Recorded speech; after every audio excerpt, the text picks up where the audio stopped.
Vale, hasten naiz? Vale. Bai. Vale, bueno, ni nara naiz.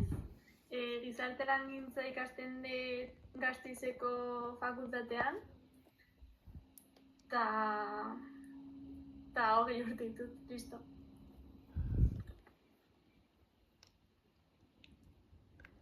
Vale, ni Nora naiz, psikologia ikasten dut Donostiako fakultatean, eta 19 urte ditut.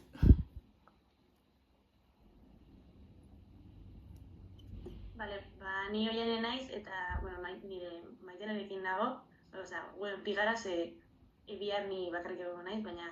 Nire izena eman genuen, beraz, biak egoteko esan zigun irakaslea. Bai, eta Bilboko fakultatean gaude, lehenengo mailan... Bai, lehenengo... Eta 20 urte ditugu. Ni Eider naiz, eta, Oiane eta Maitane bezala, Bilboko Hezkuntza Fakultatean ikasten dut, 2. mailan, eta 19 urte ditut. Bale, hasten naiz lehenengo puntuarekin. Gure taldeak adostu duena azaltzen. Ez dakit puntu berdinak diren, baina, nireak azaltzen ditut. Gure lehenengo puntua zen, zein helburu zehatz daukagu Ikerren kasuan oinarrituta. Lehenengo jarri ditugu arazo zehatzak, ikusten ditugunak, eta jarri dugu Ikerrek dituen osasun gizarte arazoak identifikatzea oso beharrezkoa ikusten dugula. Adibidez, gizarte zerbitzuen eskuragarritasuna eta haien eraginkortasuna aztertzean. Eta gero, familia eta ingurune sozialaren babesa nola den ebaluatzea. Adibidez, bere etxera jun edo bere arloko jendea nola den edola ezagutzea. Gero, osasunari buruz jarri genuen, guk daukagu erabakia osasuna eta gizarte zerbitzuak. Osasunari buruz jarri genuen pixkat, eskolara joan baino lehen, dutxa bat hartzera behartu, edo eskolan bazkaldu baino lehen eskua garbitzera, egunero arropa garbitu edo aldatu, eta bar. Eta hori nola egingo dugun, adibidez pentsatu genuen gizarte langilea berarekin egotea, eta aipatutako higiene beharrak egitera behartzea. Eta bestalde, amak Ikerrekin dituen errutinak aztertu. Adibidez, esku hartze hori egotekotan nolakoa den. Eta gero, babes sistema jarri genuen, erakunde desberdinek eskaintzen dituzten zerbitzuak aztertu eta koordinazio maila aztertzea. Eta hori da lehenengoa. Nahi zute zuek ere lehenengo puntua aipatu. Bale, guk jarri dugu besteekin harremanak egonkortzea eta adinkideekin harreman simetrikoak areagotzea, Ikerren autoestima bai sustatzea, Ikerren autoestima eta autokontzeptu positibo bat sustatzea eta horrela motivazioa areagotzeko, hizkuntzan zein irakurketan arazoak lantzea ere bai, atxikimendu irudia seguru bat lortzea, Iker maitatua sentitu dadin, mesosistemen arteko loturak, zuk aipatu ezun bezala hori, pixkaterako den arteko loturak izango litzateke, amak Ikerren beharren kontzientzia hartzea ere bai, ikasgela inklusibo bat bultzatzea eta ikastetxea pixkat kontzientzia areagotuz, eta denboraren kudeaketa eta antolaketa hobetzea pixkat hori Ikerren egutegia ondo antolatu eta hori.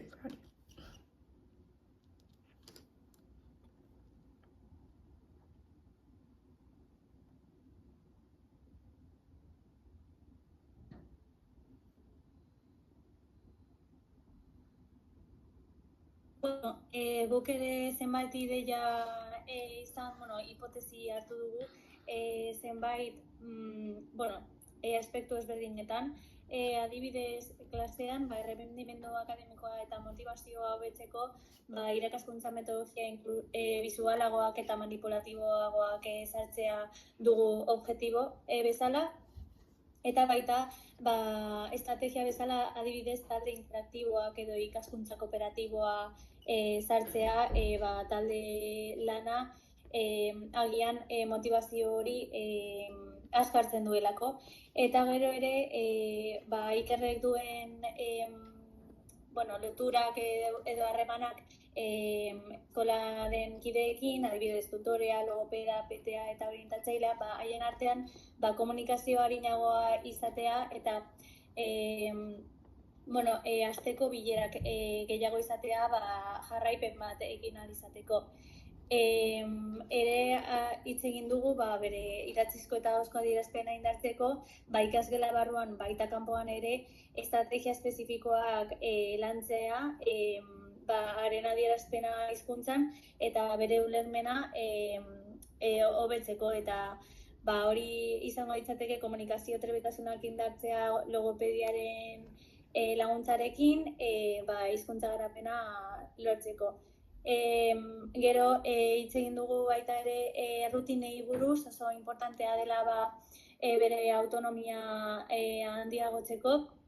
Eta kasu honetan hitz egin dugu etxean eta ikastetxean eguneroko errutinak ezartzea, adibidez, irudi bisualekin bera izateko, adibidez, egutegi bat jakiteko zein errutinak egiten diren egun guztietan.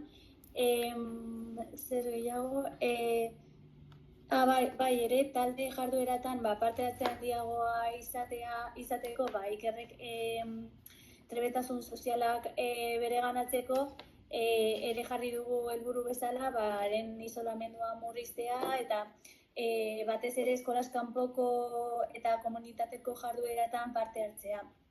Eta interbentzio bezala pentsatu dugu tutoretza peko liburutegi buruz. Direla eremu akademikorako baita aisialdirako talde lanak.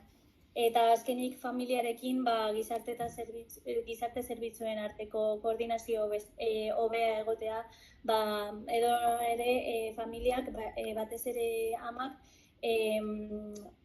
izateko prestakuntza hobeago bat nora iker zaintzeko eta ezitzeko eta aspektu hori guztia lantzeko. Eta hori.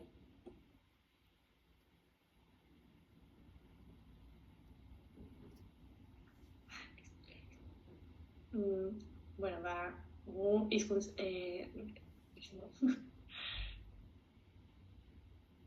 Gu hizkuntza ulertzea eta adierazteko gaitasuna hobetzea proposatzen dugu.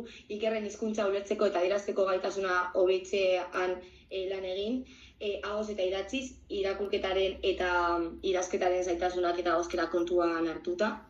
Gero, klasean bere parte hartzea sustatzea, ikerren parte hartzea areagotzea klaseko jardueretan, bereziki matematikako arazoen ebazpenean eta hizkuntza eta matematikako kontzeptuak ulertzea. Gero ere, gizarte gaitasunak garatzea, ikerren interakzioak lantzea klasean, lankidetza eta berekideekin komunikatzeko gaitasuna indartuz. Gainera ere, autonomia handitzea, ikerren autonomia areagotzea eguneroko zereginetan, bere higiene eginkizunan edo materiala antolaketan, eta hori, gelako jardueretan, eta familia eta gizarte ingurunea indartzea, ama laguntzea hainbat alorretan eta ikerren gizarte gaitasunak hobetzea, eta azkenik laguntza sozio-emozionala integrala ematea ikerri, emozioak arautzeko eta motivazioa handitzeko teknikak ezartzea, bere autoestimoa eta jarduera akademikoetan konpromisoa hobetzeko. Eta hori.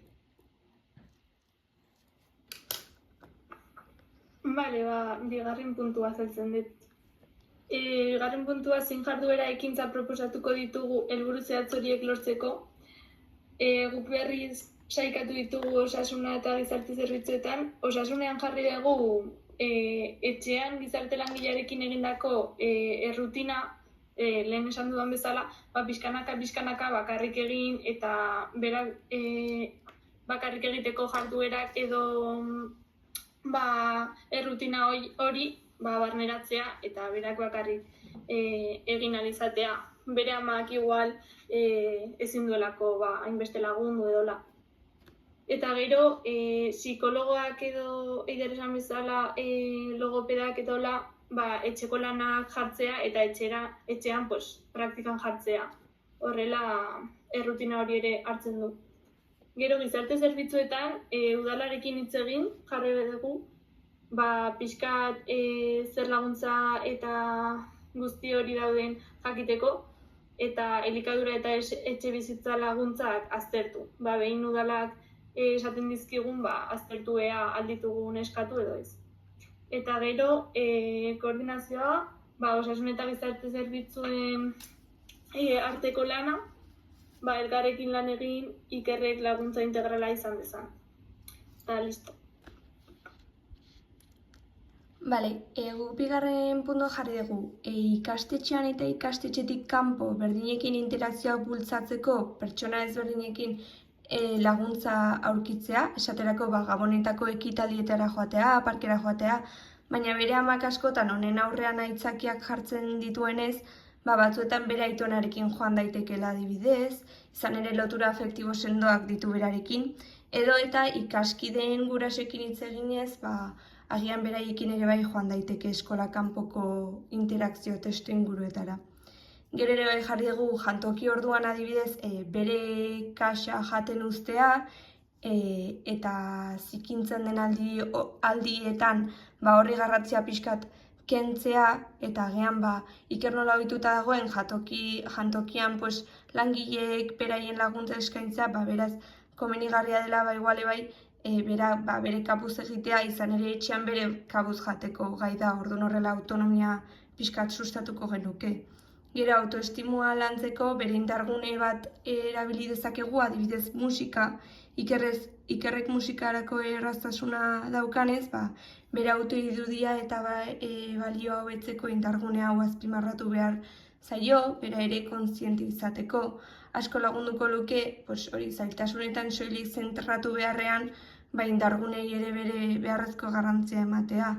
Gero hizkuntza lantzeko ere jarri dugu irakurketa lantzea etxean, gutxinak hasteko, 15 minutu hasieran, gero gutxinaka denbora areagotuz, baina beti irakurketa disfrutatzen duela bermatuz, bere gustoko dituen irakurgaiak jarriz eta bar. Gero atxikimendu irudia segura izan dezan, amari komentatuko genioke bere burua lantzea komeni dela eta bere semearentzat zer nolako garrantzia duen bera horregotea. Gero aitonarekin eritziko genuke, izan ere ikerrentzat oso garrantzitsua da bere presentzia.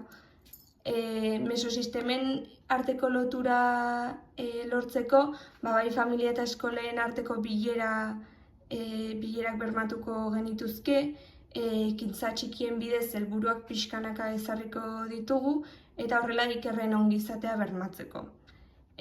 Gero ikastetxeari ere talde homogeneoak ikasleengan suposatu ditzazkeen ondorio negatiboak azaltzea besteak beste autoestima jaisten duela, motivazioa eta konfiantza gutxitzea eta beste pertsonekin harremana murrizten duela azalduko genuke. Horrela, errendimendu akademiko baxuko ikasleentzat errendimendu altuko ikasleekin egoteak onurak dakartzan moduan, errendimendu altukoentzat ere modu kooperatiboan lan egiteak eta laguntza eskaintzak onura izan ditzazke. Horregatik ikastetxeari gelen antolamendua aldatzeko proposatuko genioke, izan ere ikasgela inklusiboek aukera berdintasuna emataz gain, konpromisu sendo hartzen dute eta ikasle guztien errendimendua berdintasunekin izatea areagotzen du.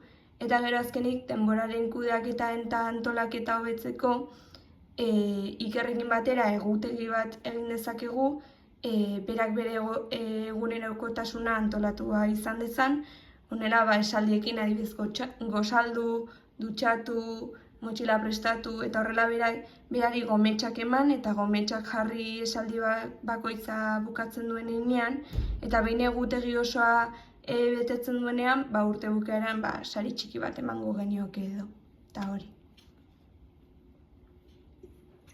Gu ere, taldekatze, zuek aipatutako taldekatze horiek ere kontuan hartu dugu. Adibidez, aipatutako lehenengo puntuan, rendimendu akademikoari buruz eta motivazioari buruz, zentratu nahi gara talde interaktiboetan, hizkuntza kooperatiboa edo azkenean taldekatze heterogeneo batean, norak esan duen bezala, maila ezberdineko ikasleek talde berean badaude, baina era ekilibrada batean, oso positiboa izan daiteke bere erremendurako eta baita bere motivaziorako. Gero, ikusi dugu ikastetxearen barnean dauden kide garrantzitsuen artean, koordinazio hobea egon litzatekela, orduan hitz egin dugu bileren sistema bat ezarri ahalko dela, ikerren aurrerapena hobeto ebaluatzeko eta astero egiten dituzten behaketak partekatzeko.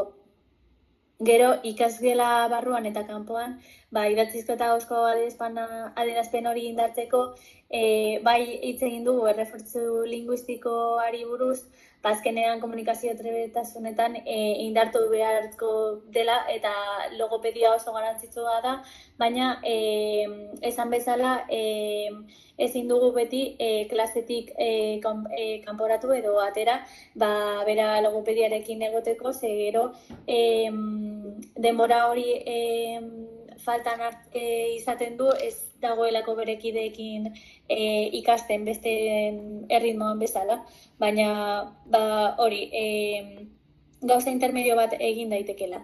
Gero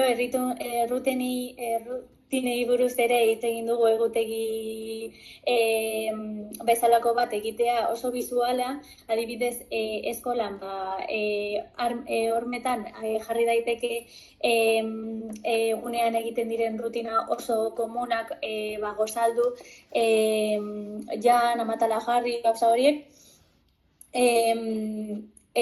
bera ere errutinak barneratzeko eta gero horiek ere komentatu dugu errefortzu positiboekin ematea, errefortzu positiboak ematea. Azkenean hori autonomia sustatu daitekelako eta besteekiko mendekotasun hori murriztu alda. Gero, eskolako barruko eta kanpoko talde jarduerak proposatu nahi ditugu, ez dakit adibidez, izan daiteke klaseko esparru akademikoari buruzko zerbait, adibidez, ingeles klaseak hartzea edo euskara klaseak, baina ere dantzatzea edo kirol batean trebatzea, hori, komunitateko jarduerak ere praktikan jartzea, bera gizartearekin lotura handiago bat izateko eta bere trebetasun sozialak hobetzeko, eta horregaitik komentatu bezala, aipatu nahi genuke tutoretzapeko liburutegiak, hori direla taldekatze oso interaktiboa, non klaseak amaitu eta gero, ikasleek eta voluntario askok izan daitezkela komunitateko kideak, familiak, lagunak, laguntzen dute ikasleen, talde horietan dauden ikasleek haien artean lana egiteko, baina ere aisialdirako oso estrategia ona da. Eta azkenik, familia esparruan uste dugu amak laguntza pila bat behar duela eta horregaitik gizarte zerbitzuaren laguntzarekin baita eskolarekin bilerak gehiago egin beharko lidatekela eta familia laguntza gehiago izan beharko luke, batez ere amak, ze ikusten da beste familiakideek ez dutela asko laguntzen ikerren hezkuntzan. Eta hori, lotura hori familia eta eskolaren artean oso ona izango litzateke eta baita gizarte zerbitzuen laguntzarekin. Azkenean amari bere hazkuntzan laguntzeko eta etxean giro hobea sustatzeko, han ere garapena gertatzen delako, ez bakarrik emozionala, baizik eta ere hezkuntzakoa. Eta hori. Gure eginkizun nagusia hezkuntza fisikoan zentratzen da eta Ikerren parte hartze aktiboa bermatzeko erabiliko dugu.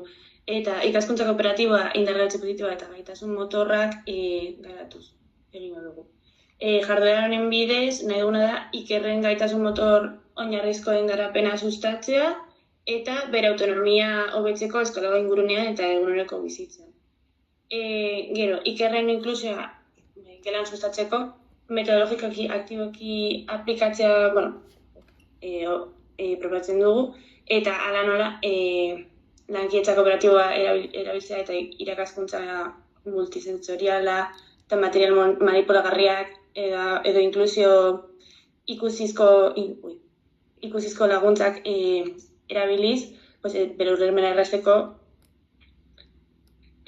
Era berean, gero, sozializazio gaitasunak hobetzeko estrategiak sustatzea esaten dugu. Bere integrazioa kideekin errazteko eta talde dinamiken, mentoretza programen eta elkarbizitzgunen bidez, bere garapen emozional eta soziala indartuz. Taldeko tutoreetzak indartzea proposatu nahi dugu, baita ere, bere integrazio soziala hobetzeko, eta egokitutako jarduerak diseinatzea tutorerekin eta pedagogia terapeutikoko irakaslearekin koordinatuta. Eta gero, Ikerren familia eta gizarte ingurunean indartzeko, amantzako gurasutasun positiboa lantzeko tailerrak ezartzea planteatu dugu. Gizarte zerbitzuetara bideratzea eta laguntza integrala eskaintzeko, eta ekintza eskolaz kanpoko inklusioetan parte hartzea sustatzea, eta horrela bere egoera familiarrak saiatzen hobetzeko. Bestalde, musika, motibazio eta garapen tresna gisa aprobetxatzea nahiko genuke, bere emozioak adierazten laguntzeko gustuko duen ikasgaiak tirako. Eta ja bukatzeko, eta frustrazioa kudeatzeko programa bat ezartzea gustatuko litzaiguke Ikerrentzat, arnazketa teknikak, mindfulness eta konfiantza eta autokontrol emozionala indartzen duten joko jarduerak oinarri hartuta. Eta hori izango zen.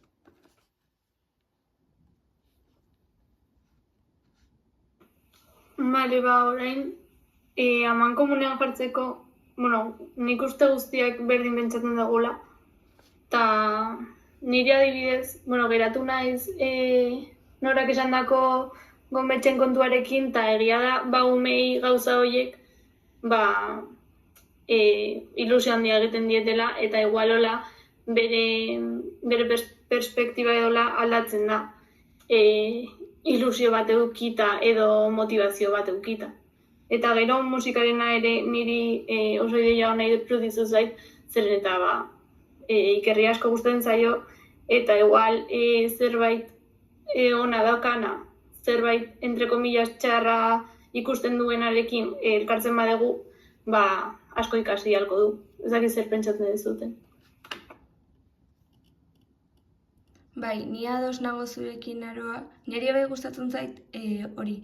Ni gizarte langile hori ikuspuntu hori ez genekan landuta, obviamente gu psikologokoak garelako, eta bai, apoio hori izatea niri bai gustatu zait, norbait izatea hor pixkat hasieran bera bai laguntzeko. Gero bai gustatu zaite bai ederrek esan duna hori lotuta pixkat nire gometxekin bai bisuala egiteko berarentzat bai motibagarria izan daitekelako hori irudiak eta ikustea hori bere gauzak egiteko egunerokotasunean irudi bat ikusita bira dutxatu hau da tal hori. Bai, bastante ados egon gala danak iruditu zait.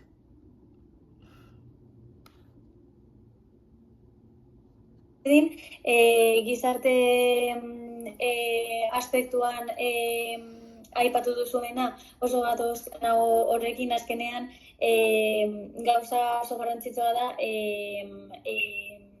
Ikerren amak beharrezko laguntza izatea hazkuntzan, ze aldaketak egin nahi badira eskolan, lehenengo bere familia inguruan landu behar dugu. Eta gero gometzena hori oso ondo iruditzen zaidalako errefortu positibo bat izatea, errutinak adibidez ikasteko agian berari erlazio hobea egiten dio horrekin, errutinak ikasten baditut, gometzak izango ditut, agian hori egiten, ahalbidetzen du, berak motivazio handiagoa izatea, eta hori autonomiarena ere, Ikerren autonomiarena oso garrantzitsua iruditzen zait, eta baita taldekatze egokiak egitea, azkenean uste dut talde lanarena oso positiboa izan daitekeela bere garapenean. Eta hori, azkenean aipatu dugun guztia, uste dut oso ekilibrado, oso ondo iruditzen zait.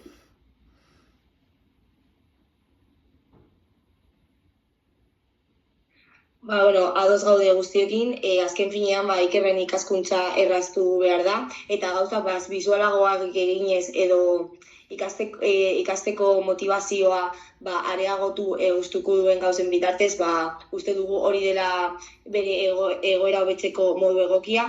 Gainera, uste dugu, Eiderek esan duen moduan, indargune bat ere bada familiari behar duen guztia laguntzea,